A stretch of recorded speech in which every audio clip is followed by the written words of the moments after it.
Hi there, interghost here, and this is the top 10 movies of 2018. So these are movies that I've seen in the cinema in 2018. It does not include movies on Netflix or Amazon or on TV or anything like that, so just movies at the cinema. Now, I've been watching quite a few movies this year. I think I've watched around 200, that's including TV and Netflix and stuff like that. So I've watched a lot of movies this year, and the reason I've watched a lot at the cinema is because I now have a Cineworld unlimited card, which you pay £17.90 a month, and you can go and watch as many movies as you want.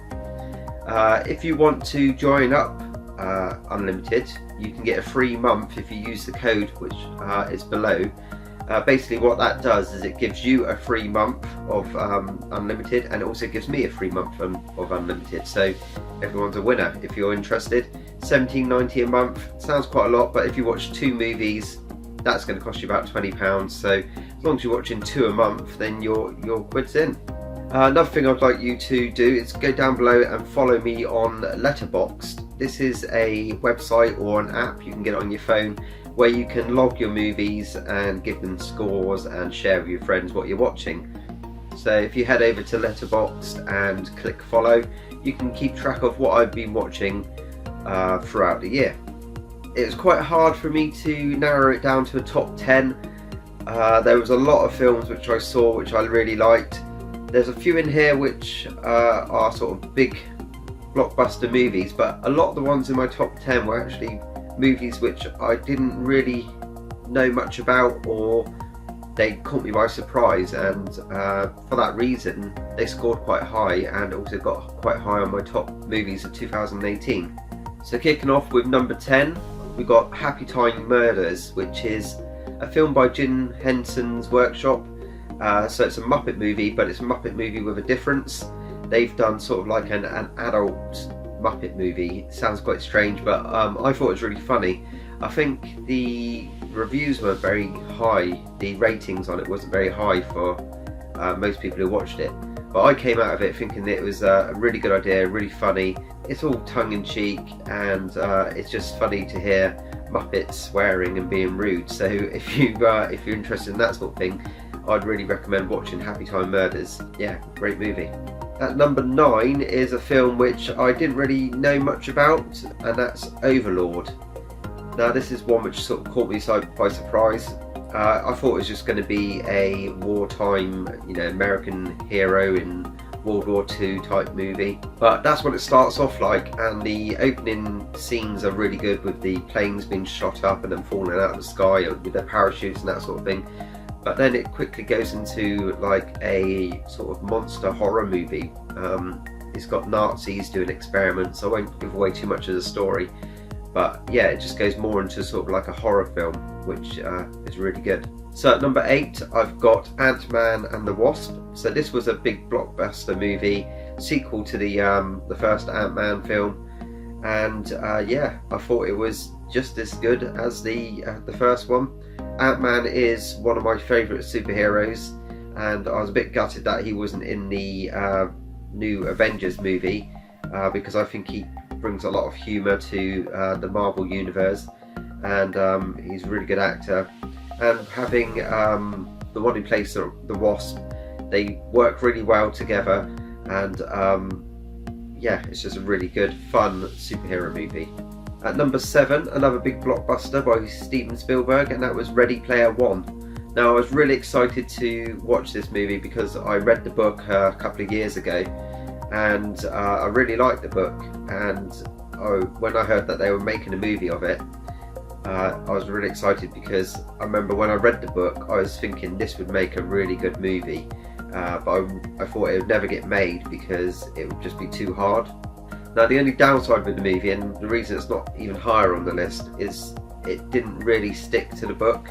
It had the same sort of idea, but they changed all like the main tasks in the movie. But that said, it was still really good fun. It's sort of a different spin on the book story, and well worth watching, and there's loads of little cameo characters which makes it good to rewatch. Yeah, so Ready Player One.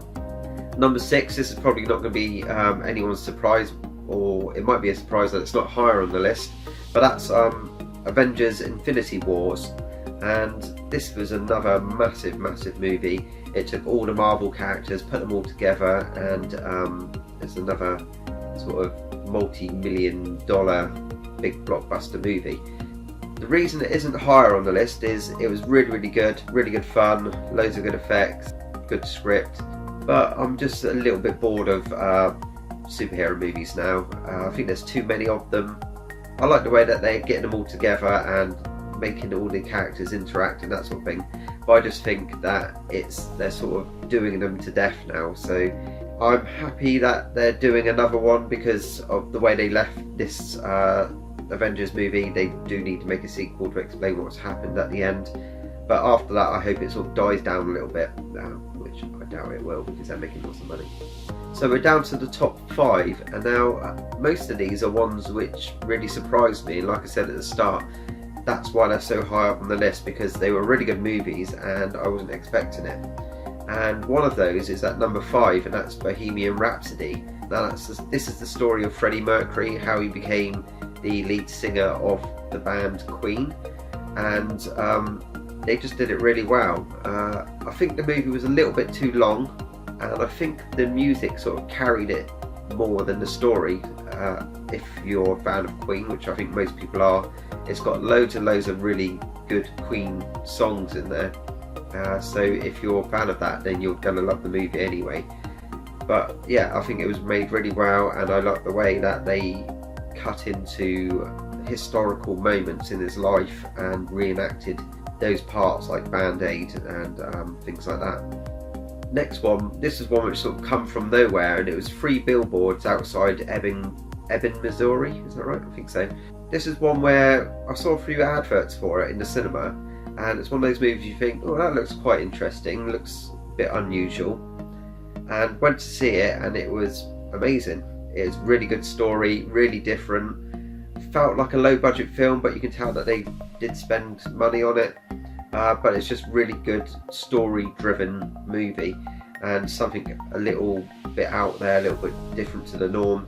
Won't give away what happens in it because it is quite a story driven movie. I think the ending was a little bit rubbish, but apart from that, I really recommend you go and see that. Number 3, I don't know if people will agree with this one, but it was The Strangers Pray at Night. Now, The Strangers is a horror movie which came out a little while ago, and although it wasn't too bad, it was nothing special. So when this sequel came out, I thought, yeah, I'll go and watch it, but I wasn't really expecting anything good. But the way they filmed this movie was really top drawer. It was fun, it was scary, and there's one sequence in it where they go into a swimming pool, and it's probably my favourite scene from a movie for the year, and that's what's really made this film so high on the list. So if you haven't seen it, or if you've seen the first one you think, no, I'm not going to watch the sequel, I would actually say this is one of those rare occasions where the sequel is a lot better than the original, so go and check out The Strangers Pray at Night. Number 2, now this one almost didn't make it into the list just because I technically watched this New Year's Day, I think it was, so just outside of 2018, but it is a 2018 movie. It came out before Christmas, and that was Bumblebee. And this is the new Transformers movie. It's a prequel to all the other Transformers movies out there, and I wasn't expecting big things from this again, because I think they've lost their way with Transformers movies. The first one was good, the second one was okay, and then after that it just fell apart and they've just gone a bit stupid with the whole franchise. But this one is a prequel to all of them, and it's really good fun because they've actually used the old Generation 1 Transformers, and this is sort of like the movie we all wanted them to make originally. And I think if they had gone down this line, it would have made a much better Transformers series. If you stopped watching Transformers because, like me, you thought they were rubbish, I would recommend going and watch Bumblebee, and it will relight that feeling for Transformers, and if you are a child of the 80s or 90s, I think you'll get a lot of nostalgia from it, especially the first sort of like 20 minutes where they have a battle on their home planet. You'll see a lot of old Transformers making an appearance on there. So yeah, Bumblebee, brilliant film. And at number 1, again, this is one which came from nowhere, and it was Bad Times at the Royale. Now, I think a lot of people probably not agree with this, but I really liked this movie. I think the story was really good. I liked the way that it had several different stories all running at once, all mixed in together. It actually felt very much like a old style Quentin Tarantino film, and when the movie ended, I sort of thought, is this Quentin Tarantino?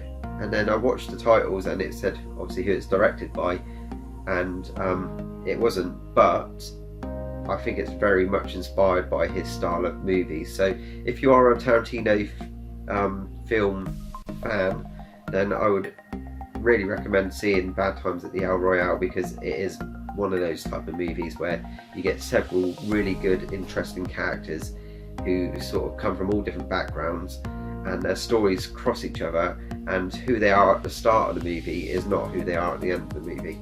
So without giving away any like the story, it's based in a motel out in the middle of nowhere, which has been split down the middle, and half of it is in one state and half of it is in the other state. It's sort of like a good versus evil type story. But like I said, I don't want to ruin the movie, but I'd really recommend that you go and see that one. And that was Bad Times at the Royale. That's my number 1 movie for 2018. What did you think of the list? Do you agree with these? Do you disagree? Leave comments below. Let me know what your favourite movies of 2018 were. And yeah, remember to follow me on Letterboxd. That's a really good website and app to use if you're into your movies. And again, use my code below if you want to sign up to Cineworld. We both get some benefits from it. You'll get a free month, I'll get a free month. I saved over £600 this year, so highly recommended. And that's all I got to say. So Happy New Year everyone. Hopefully 2019 will be a good year for the movies. There's loads of stuff coming out which I want to see, and I'll do another video in the new year. Thanks for watching, and I'll catch you again soon. Cheers.